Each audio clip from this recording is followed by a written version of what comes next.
नमस्कार। आज हम बात कर रहे हैं मन की एक बहुत ही दिलचस्प ताकत के बारे में। हाँ, अवचेतन मन। बिल्कुल, अवचेतन मन की शक्ति। और डॉक्टर जोसेफ मर्फी ने इस पर काफी कुछ लिखा है, तो आज हम उसी पर थोड़ी गहराई से बात करेंगे। और देखिए, शुरुआत में ही एक बात जो मुझे स्रोतों में पढ़ के काफी चौंकाने वाली लगी। क्या? कि हमारी जिंदगी का लगभग 90% हिस्सा हाँ, वो हमारा अवचेतन मन ही चला रहा है। हाँ, ये बात तो है। ज्यादातर चीजें ऑटो पायलट पर होती हैं। बिल्कुल, ये सोचने वाली बात है ना।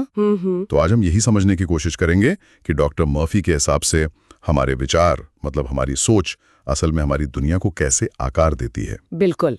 और यहाँ डॉक्टर मर्फी का जो मूल सिद्धांत है वो बड़ा सीधा है पर गहरा भी। अच्छा। उनका कहना है कि हमारा अवचेतन मन वो एक तरह की उपजाऊ जमीन जैसा है, बिल्कुल फर्टाइल ग्राउंड। उपजाऊ जमीन मतलब आप उसमें जो भी विचार बार बार बोएंगे, चाहे वो अच्छा हो या बुरा, हाँ, वही फसल उगेगी। ये कोई तर्क नहीं करता, बस स्वीकार कर लेता है। अच्छा, मतलब ये चेतन मन की तरह नहीं सोचता, जैसे हम सोचते हैं कि ये सही है, ये गलत है। नहीं नहीं, मर्फी के अनुसार अवचेतन मन का काम तर्क करना है ही नहीं।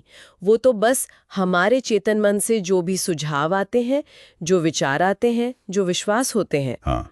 उनको बिना सवाल किए हकीकत मान लेता है। इसे ऐसे समझे कि ये हमारी आदतों का, हमारे भावनाओं का, और यहाँ तक कि शरीर के जो अपने आप काम होते हैं, जैसे सांस लेना, हाँ। उन सब का कंट्रोल सेंटर है। और ये पूरी तरह सुझावों पर काम करता है, सजेशंस पर। तो अगर ये सुझावों को बिना सवाल के मान लेता है, तो इसका मतलब तो ये हुआ कि हम इसे जैसा चाहें वैसा प्रोग्राम कर सकते हैं। हाँ हाँ, बिल्कुल, यही तो मर्फी की मुख्य बात है। तो मर्फी इसके लिए कुछ तरीके भी बताते हैं, कैसे करें ये? हाँ, बिल्कुल बताते हैं। स्रोत बताते हैं कि मर्फी 2 चीजों पर बहुत जोर देते हैं: लगातार दोहराव, माने रेपिटेशन। दोहराव, ठीक है।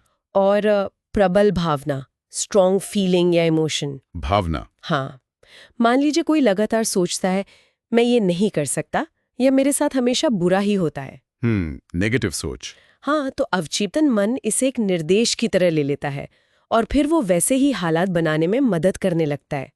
ये हुआ नकारात्मक बीज बोना। समझ गया। लेकिन इसका उल्टा भी उतना ही सच है। अच्छा। अगर कोई पूरे यकीन और भावना के साथ रोज दोहराता है, मैं काबिल हूँ, मुझे सफलता मिल रही है, या खुद को वो लक्ष्य हासिल करते हुए देखता है, मतलब विजुअलाइजेशन। हाँ, कल्पना करना। बिल्कुल, तो अवचेतन मन उसे भी सच मानकर काम करने लगता है।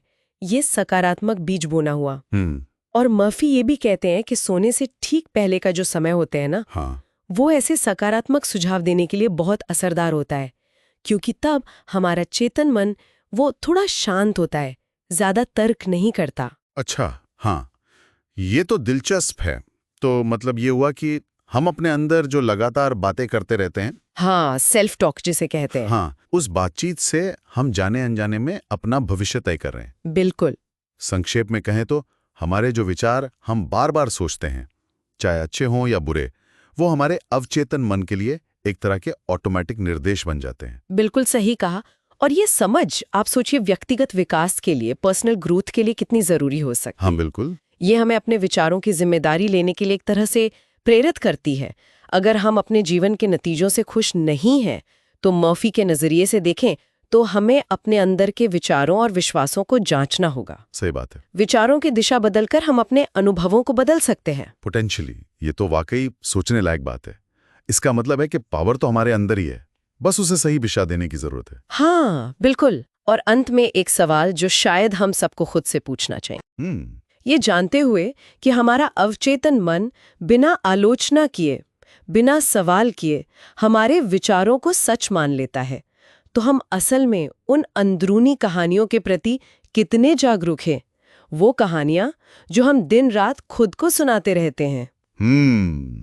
सही सवाल है। क्या हम अपने मन की उस उपजाऊ जमीन में जानबूझकर अच्छे बीज बो रहे हैं, या फिर अनजाने में खरपतवार को ही उगने दे रहे हैं?